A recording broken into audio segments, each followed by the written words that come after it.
मेरी मम्मी उस समय बहुत ख़राब स्थिति में थी। और खराब स्थिति मतलब क्या?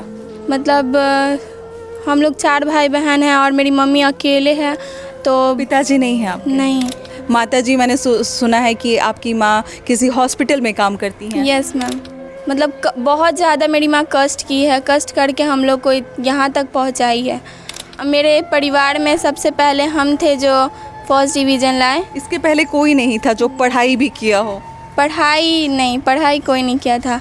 नमस्कार, मैं हूँ अंजलि और आप देख रहे हैं द इंडियन स्टोरीज़। अभी मैं पटना के एक शेल्टर होम में हूँ जिस होम का नाम है रेनबो होम्स, और हमारे साथ 17 साल की गुड़िया हैं जो कि 2017 से अपने परिवार से दूर इस होम में रहती हैं। यहीं पे पढ़ाई करती हैं, यहीं पे ये अलग अलग चीज़ें सीखती हैं, जैसे कराटे हो गया, ड्राइंग हो गया, पेंटिंग हो गया, बहुत सारी चीज़ें सीखती हैं। यहाँ पर बातचीत करेंगे कि जीवन कितना संघर्षपूर्ण होता है जब आप परिवार से दूर होते हैं, जब आपको कहीं रेस्क्यू करके लाया जाता है, आपको एक ऐसा जीवन दिया जाता है जो आपने पहले कभी नहीं जिया हो। तो बातचीत करते हैं। पहले अपने बारे में गुड़िया मुझे बताइए, आप कहाँ से हैं, आपके परिवार वाले कहाँ रहते हैं? हम मनेर से हैं, दरवेशपुर गांव से। और मेरे घर पे मेरी माँ है और 2 भाई है, 1 बहन है। रेनबो होम्स में आप कैसे आई? रेनबो होम में मेरी मौसी मतलब यहाँ पे काम करती थी। कुछ स्कूल में कोई जो आंटी होती है ना, खाना पकाती है, वो रसोइया के पद पे। हाँ। रसोइया के पद पे। तो उन्हीं के द्वारा पता चला, तो मेरी मम्मी को वो बताई। उसके बाद मेरी मम्मी उस समय बहुत ख़राब स्थिति में थी। और खराब स्थिति मतलब क्या? मतलब हम लोग 4 भाई बहन हैं और मेरी मम्मी अकेले है। तो पिताजी नहीं हैं आपके? नहीं।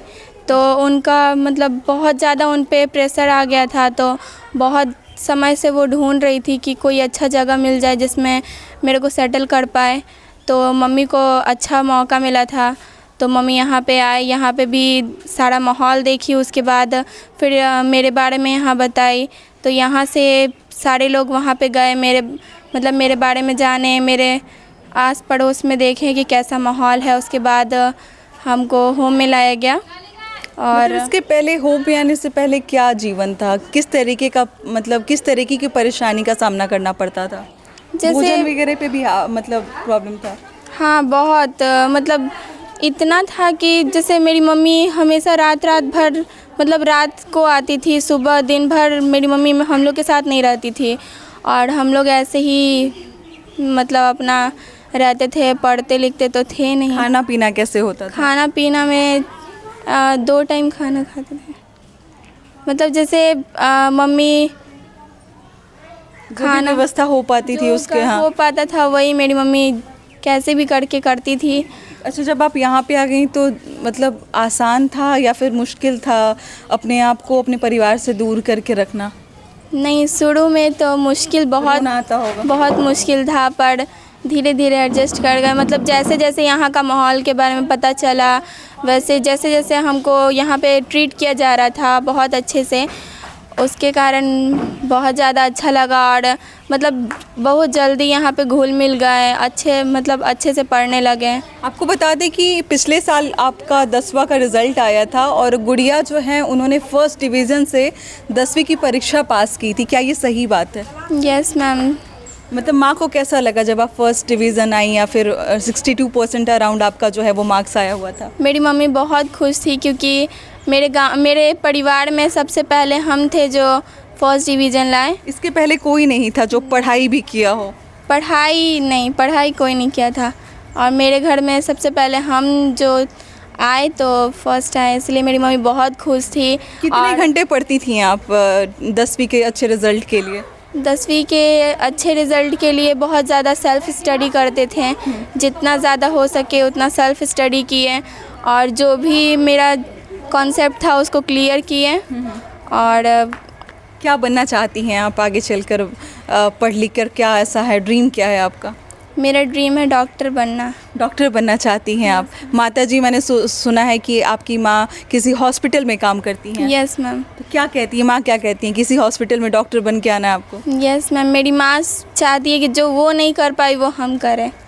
जो मेरी माँ सपना देखी थी उसको हम पूरा करें। मेरी माँ मतलब किसी वजह से मेरे नाना नानी के कारण मेरी मम्मी अपना सपना नहीं पूरा कर पाई, इसलिए वो चाहती है कि मेरी बेटी पूरा करे। आपसे मैं पहले भी बात करी थी और अभी भी बात कर रही हूँ, तो आप माँ से बहुत ज़्यादा अटैच्ड हैं अपने।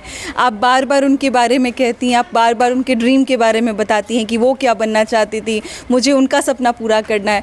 क्या लगता है जब आप देखती हैं कि मतलब असहाय महसूस करते हैं माता पिता जब वो चाह के भी अपने बच्चों को अच्छा एजुकेशन नहीं दे पाते हैं, या फिर चाहते हैं कि हर पर्व त्यौहार में वो अपने बच्चों के लिए वो हर चीज़ खरीदे जो एक बड़े परिवार के माँ बाप खरीदते हैं। कैसा महसूस होता है जब आप देखती हैं कि कमज़ोरी कहीं ना कहीं लगती है कि वो चाह रही है लेकिन हो नहीं पा रहा है? यस मैम, मेरी माँ मतलब बहुत ज़्यादा अजीब लगता है कि मतलब मेरी माँ इतना ज़्यादा मतलब बहुत ज़्यादा मेरी माँ कष्ट की है, कष्ट करके हम लोग को यहाँ तक पहुँचाई है। और बस यही चाहते हैं कि मेरी माँ मेरे द्वारा खुश रहे। तो ये जो ऊपर आप स्कूल देख रहे हैं ना, इसी स्कूल में लगभग 50 बच्चे रहते हैं और ये तमाम बच्चे जो आपको यहाँ पे दिखाई दे रहे हैं वो इसी ग्रुप के हैं, इसी रेनबो होम्स के हैं। आप चाहें तो इनकी मदद के लिए आगे आ सकते हैं क्योंकि बहुत तरीके की रिक्वायरमेंट है इनको। छोटे बच्चे हैं, खाने पीने से लेकर पहनने तक का जो रिक्वायरमेंट होता है, हर बच्चे के अंदर एक जिज्ञासा होती है, एक मन होता है कि हमारे पास ये हो वो हो। तो अगर आपको लगता है कि आप इनके कॉपरेशन के लिए आगे आ सकते हैं तो देखिए आप उन तमाम बच्चों के लिए बहुत कुछ कर सकते हैं। ये ऊपर में जो है इनके 3 रूम हैं जहाँ पे ये लोग रहते हैं। फ़र्श को लेकर अगर मैं बात करूँ तो रिपेयरिंग के लिए जो है वो रिक्वायरमेंट है यहाँ पे। इसके साथ साथ मच्छरदानी हो गया, बेडशीट हो गया, खाने पीने की चीज़ें हो गई, कपड़े हो गए, किसी भी तरीके से आप जिस भी लेवल पे हैं, आप जो भी आप कैपेसिटी रखते हैं उस कैपेसिटी को आगे लेकर आएँ और यहाँ पर अपना बर्थडे, एनिवर्सरी, हर चीज़ सेलिब्रेट करें। ये दानापुर कैंट के पास ये स्कूल है, रेनबो होम्स जो है वो यहीं पे है। आप केंद्रीय विद्यालय के पीछे अगर आप किसी से पूछेंगे तो कोई भी आपको गाइड कर देगा कि यहाँ पे किस तरीके से आ सकते हैं। बाकी मुझे लगता है कि गुड़िया ने आपको बहुत इंस्पायर किया होगा। मुझे लगता है आपको बहुत कुछ सीखने और समझने का मौका मिला होगा। कैसा लगा ये पूरा स्टोरी, कैसी लगी आपको गुड़िया की कहानी, हमारे साथ जरूर शेयर कीजिएगा। मिलते हैं अगले वीडियो में एक नई कहानी और एक नई जानकारी के साथ। बहुत बहुत शुक्रिया।